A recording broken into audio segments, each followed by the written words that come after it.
বন্ধুরা, তোমরা সবাই কেমন আছো? আশা করছি সবাই ভালোই আছো। আজকের গল্পটি অনেক মজাদার হতে চলেছে। গল্পটা শুনলে তোমাদের হয়ে যাবে।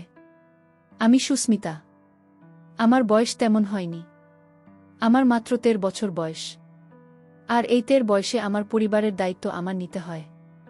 প্রিয় বন্ধুরা, আমি একজন গ্রামের একটি মেয়ে এবং অত্যন্ত দরিদ্র ফ্যামিলির মেয়ে। আমরা মোটে 5 বোন এবং 2 ভাই ছিলাম। অর্থাৎ আমাদের ফ্যামিলিটা অনেক বড় ছিল। কিন্তু আমরা দরিদ্র ফ্যামিলি ছিলাম।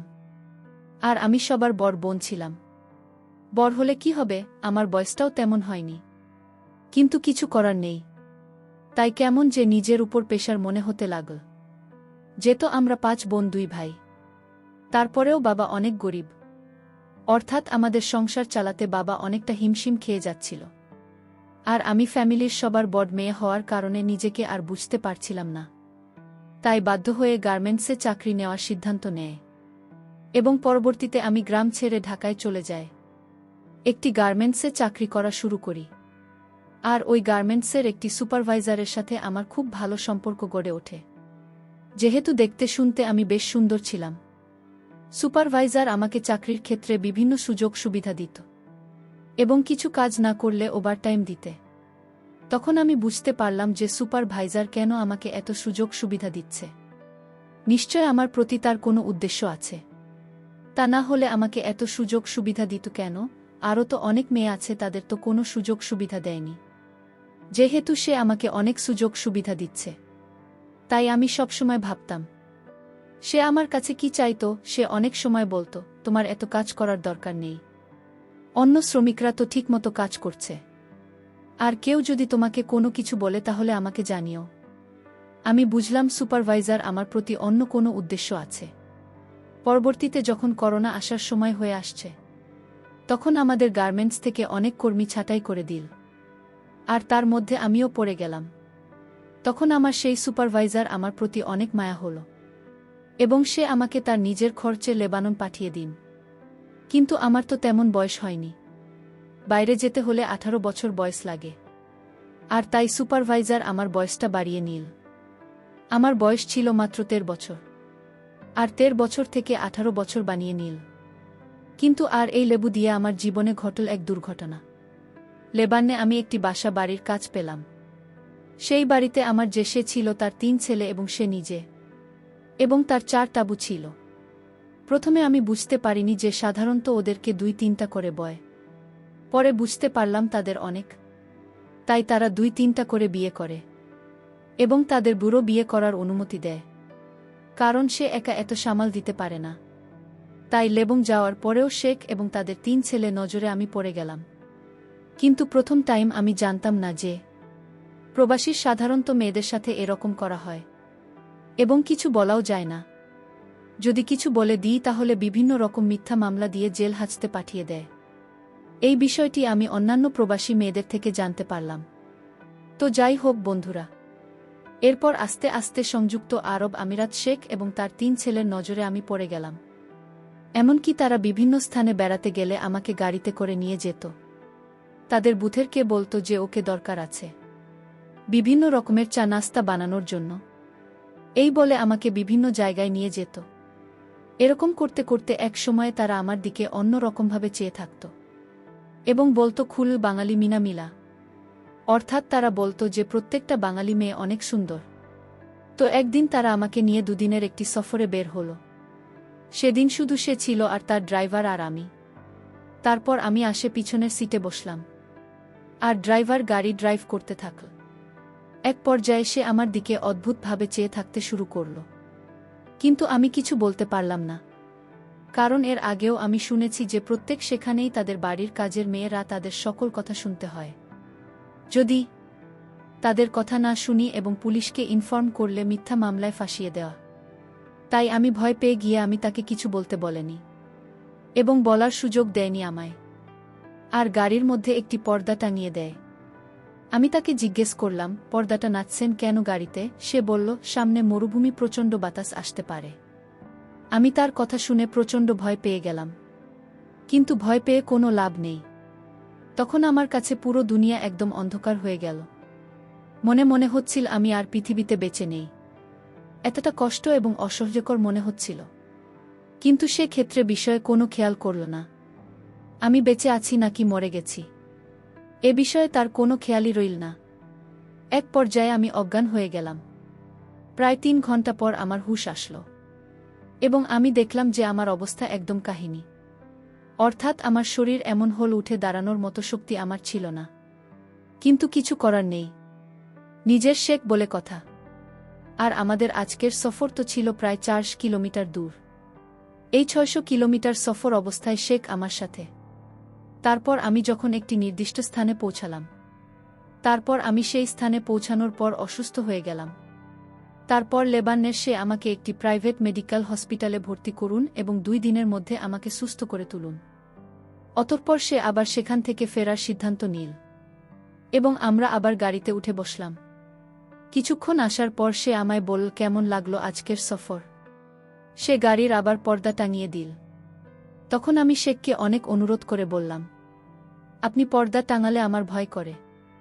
আমি তার অনেক হাতে পায়ে ধরলাম, কিন্তু সে কোনোভাবে আমার কোনো কথা মানল না।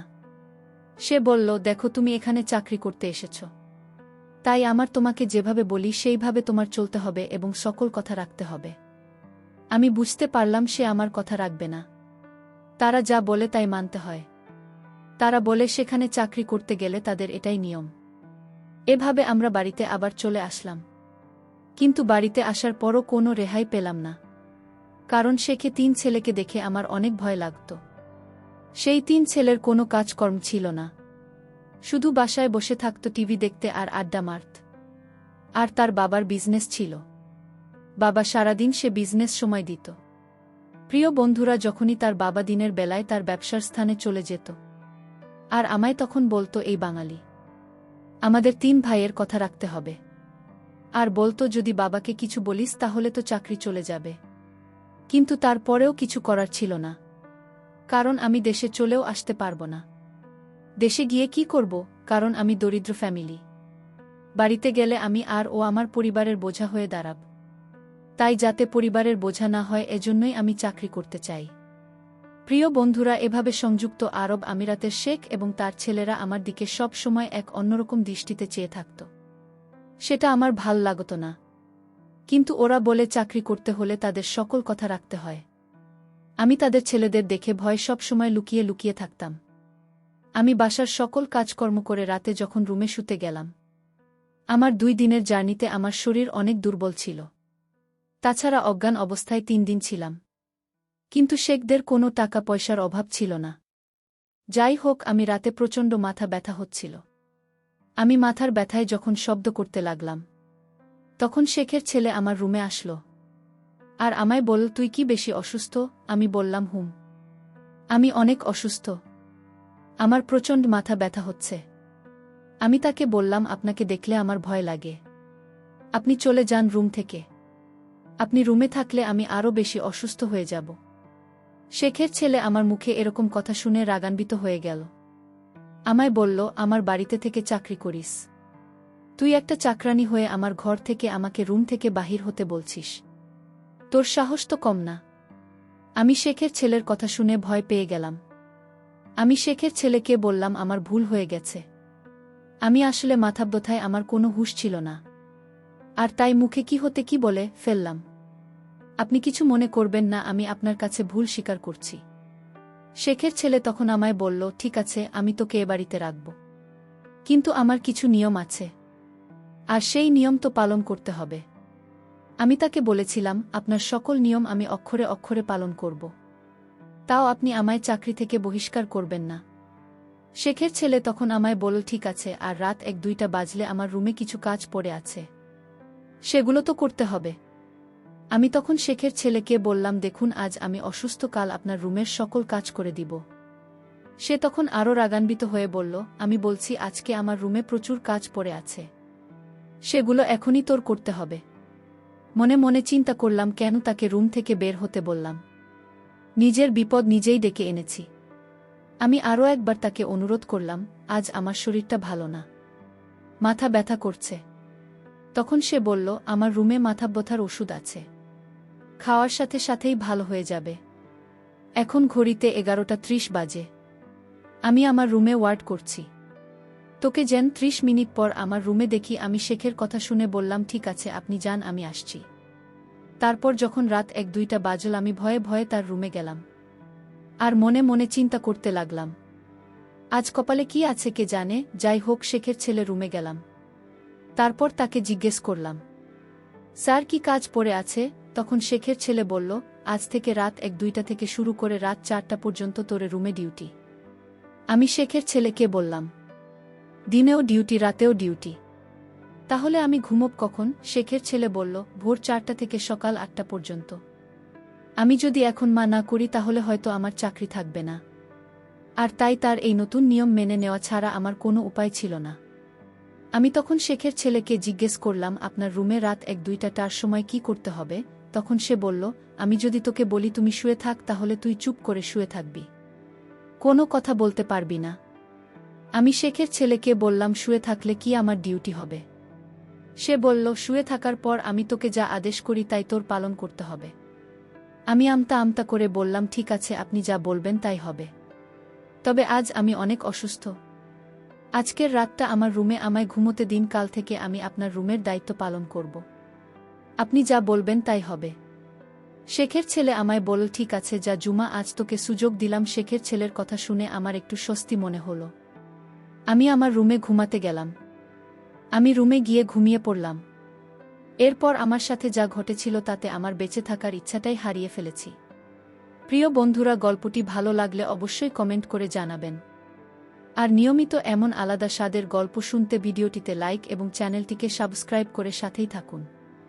আর হ্যাঁ, নোটিফিকেশন বেলটি অল করে রাখবেন, যাতে পরবর্তী গল্প সবার প্রথমে আপনাদের কাছে পৌঁছে যায়। ধন্যবাদ বন্ধুরা, ধন্যবাদ সবাইকে।